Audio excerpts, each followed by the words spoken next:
Kembali lagi dengan saya. Pada kesempatan ini saya akan membahas mengenai strategi penginjilan lintas budaya dan aspek-aspek komunikasi dalam penginjilan lintas budaya.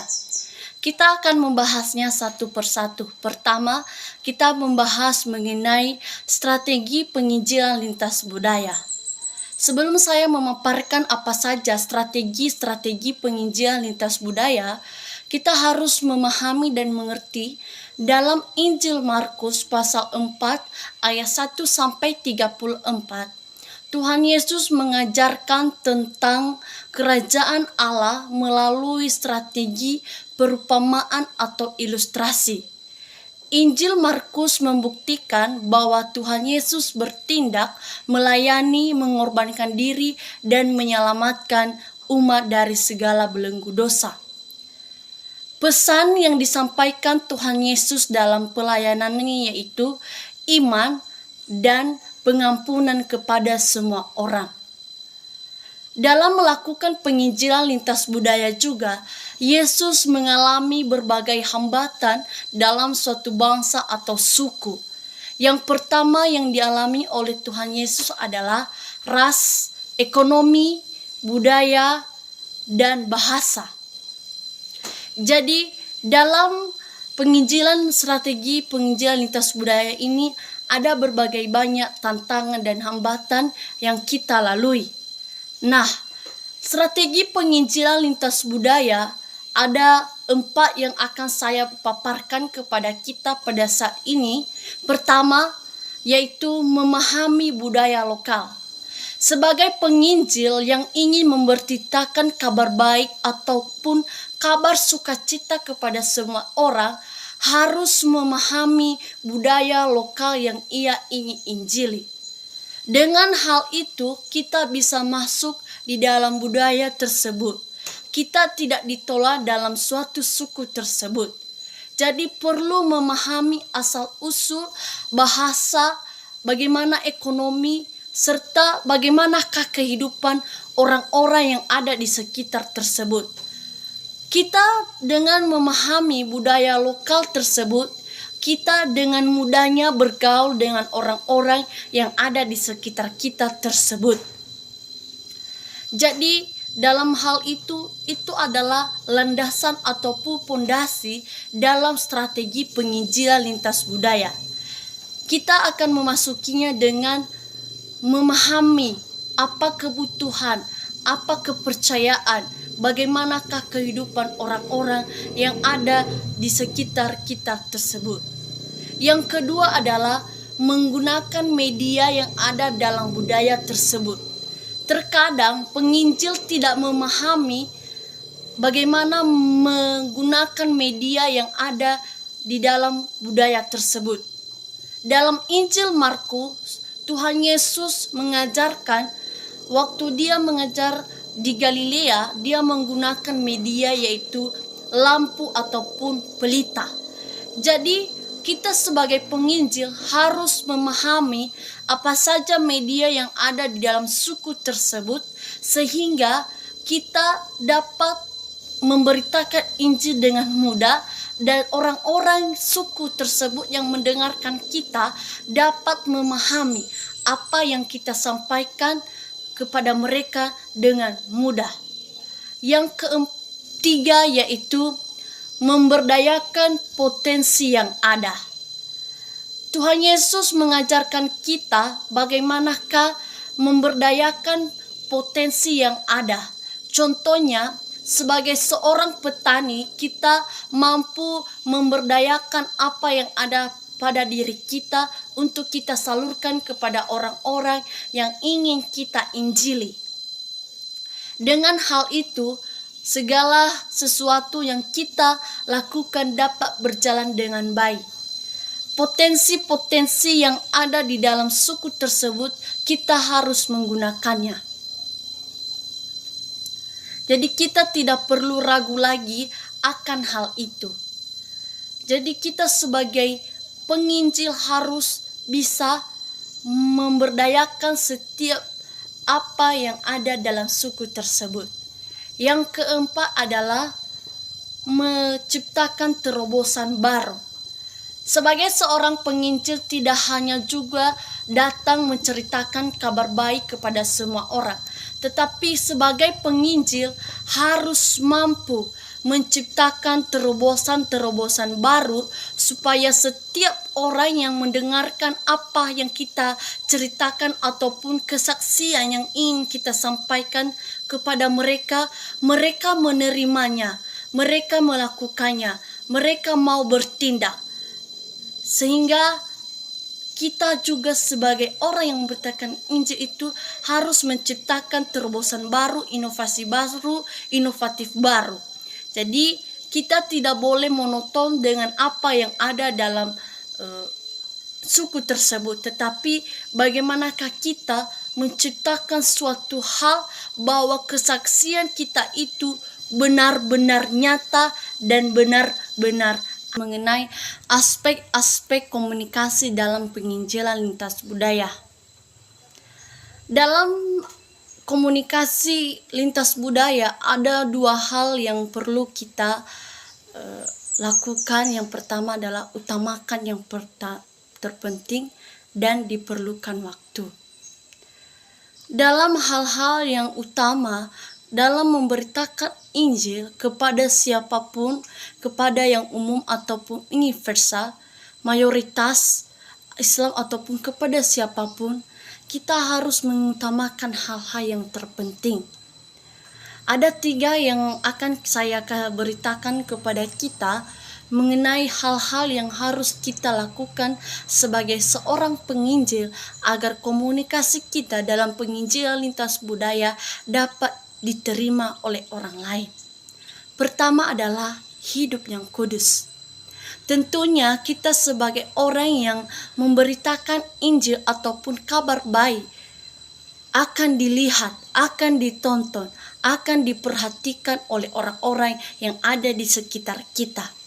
Jadi kita harus hidup kudus dalam hal apapun yang kita lakukan, supaya apapun yang kita lakukan, apapun yang kita kerjakan, orang dapat menerimanya.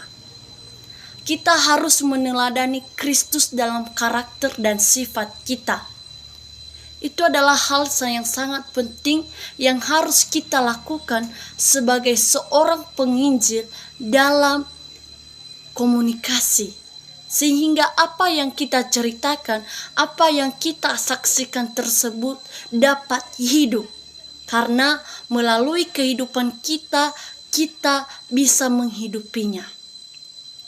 Contohnya saja, ada seorang hamba Tuhan yang mau sekali memberitakan Injil, menceritakan kabar baik kepada semua orang yang mau mendengarnya. Tetapi dirinya tidak mencerminkan apa yang dia sampaikan. Dia menikah dengan beberapa kali, dia berjalan dengan yang bukan istrinya. Bahkan dia gonta-ganti perempuan setiap harinya. Dia mudah marah, mudah emosi, tidak membayar hutang, dan suka berbohong. Itu tidak mencerminkan hidup yang kudus bagi kita. Jadi kita sebagai orang penginjil harus hidup kudus.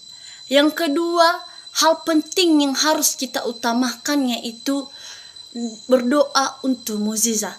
Tentunya kita orang-orang yang menginjili orang-orang di luar sana tentu mengalami yang namanya sebuah hambatan. Tentunya apa yang keluar dari mulut kita, orang-orang yang mendengarnya, melihatnya, membutuhkan kesaksian, membutuhkan hal-hal itu terjadi. Jadi kita sebagai orang-orang yang penginjil harus berdoa untuk mukjizat supaya Tuhan Yesus bisa menolong kita dalam segala perkara yang kita lalui. Karena doa adalah relasi kita kepada Tuhan. Apapun yang tantangan yang kita lalui, proses dan perjuangan yang sedang kita lakukan, kita harus berdoa kepada Tuhan Yesus. Begitu pula dengan mukjizat-mukjizat. Mungkin secara pribadi, mukjizat-mukjizat itu tidak akan pernah terjadi karena memang kita adalah manusia yang mempunyai akal dan pikiran yang terbatas. Tetapi bagi Tuhan tiada yang mustahil. Untuk itu kita akan berdoa kepada Tuhan supaya hal itu bisa terjadi dan kita dengan tidak takut gentar memberitakan Injil kepada semua orang, suku, bangsa. Yang ketiga yaitu pendekatan secara alkitabiah. Jadi kita sebagai orang-orang yang sudah mengenal kebenaran dan mau memberitakannya, kita harus melakukan pendekatan kepada orang-orang yang belum mengenal firman Tuhan dan kemudian memberitakan Injil.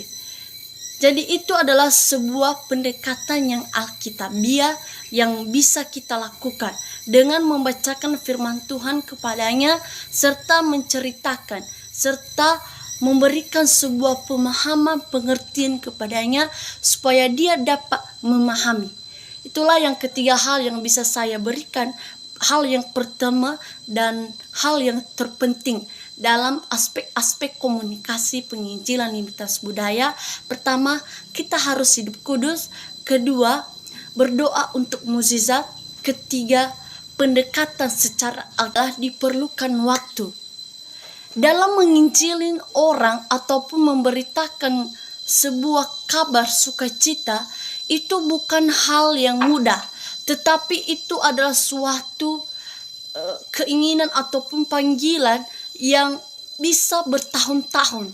Itu bukan hanya 1 jam, 2 jam, 3 jam per minggu, 2 minggu, 1 bulan, tetapi itu bisa berpuluh-puluhan tahun. Jadi kita sebagai penginjil waspada dalam pemberitaan Injil yang mudah dan cepat. Kita dalam memberitakan Injil membutuhkan waktu yang sangat lama dalam hal itu. Tetapi dalam memberitakan Injil tersebut, yang harus kita lakukan sebagai orang-orang yang sudah mengenal kebenaran, yaitu pertama, gaya hidup yang terbuka. Gaya hidup yang terbuka yaitu mau bergaul, mau membuka diri, mau berbagi dengan sesama ataupun tetangga kita yang belum mengenal kebenaran firman Tuhan. Dengan hal itu, kita bisa mudah berkontekstualisasi dengan mereka.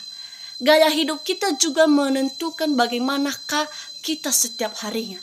Jadi marilah kita membuka diri bagi mereka yang memerlukan mereka. Kita tidak boleh menutup diri dengan apa yang mereka alami. Kita harus membantu, kita harus menolong.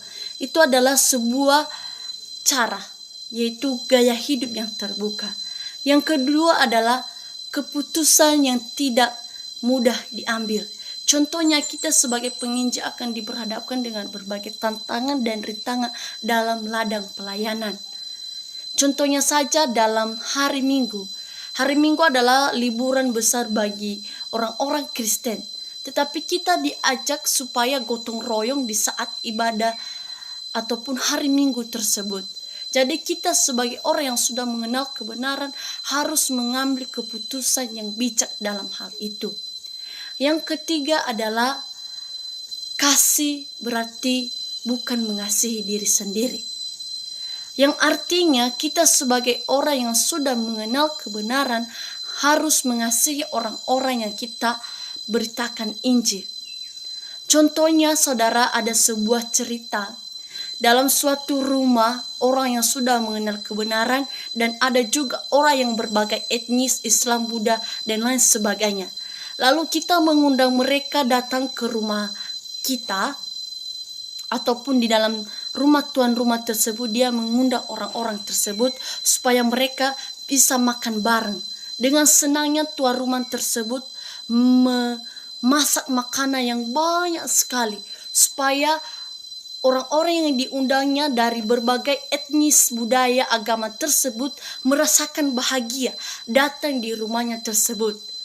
Dan di saat sudah semuanya selesai, maka tamu datang ke rumahnya dengan banyaknya.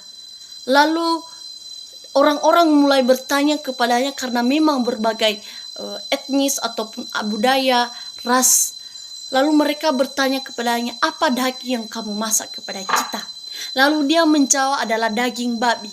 Tentunya orang-orang yang Islam tentu merasakan tidak enak ataupun jijik terhadap hal itu.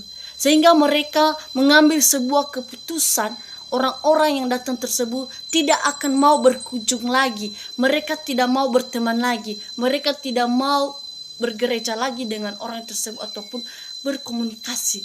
Jadi terkadang kita juga sebagai orang yang sudah mengenal kebenaran, kita tidak boleh menyakiti orang-orang ataupun memberikan hal-hal yang tidak disukai oleh orang-orang yang kita injili. Tetapi marilah kita melihat apa yang mereka suka, apa yang mereka butuhkan. Jangan kita mementingkan diri sendiri. Itu yang kita lakukan adalah menghindari pertentangan. Jadi dalam sebuah komunikasi harus menghindari pertentangan supaya tetap akrab dan makmur, damai sejahtera. Kita sebagai seorang penginjil tentu ada banyak proses. Seperti yang kita lihat agama Kristen dan agama Islam, ada banyak bentrokan, pemberontakan yang terjadi. Tetapi itu semua terjadi karena penginjil sendiri tidak menghindari pertentangan tersebut. Kita juga harus mampu menghindari pertentangan. Yang berikutnya adalah hiasan-hiasan Kristen. Tentunya orang yang berbeda dengan kita, orang Kristen dengan orang Islam ataupun orang-orang lain, tentunya sangat memahami dan melihat apa yang kita lakukan. Karena kita bersaksi bagi mereka. Jadi kita harus menghindari hal-hal yang membuat mereka tidak senang. Contohnya hiasan-hiasan Kristen seperti salib, kalung salib, anting-anting salib, tato salib, dan lain sebagainya. Jadi kita harus mampu membuat orang-orang yang ataupun yang kita injil itu merasa nyaman, aman, dan tentram bersama dengan kita. Jangan kita memamerkan harta ataupun hiasan-hiasan yang ada di dalam. Yang terakhir adalah sebutan. Kita harus memperhatikan tetangga-tetangga kita. Kita harus memperhatikan masalah-masalah yang dihadapi oleh tetangga kita. Jadi supaya kita juga disebut sebagai saudara. Demikian yang bisa saya sampaikan pada kesempatan ini supaya bisa bermanfaat bagi kita semua. Damai sejahtera, saya sapa kita semua. Shalom.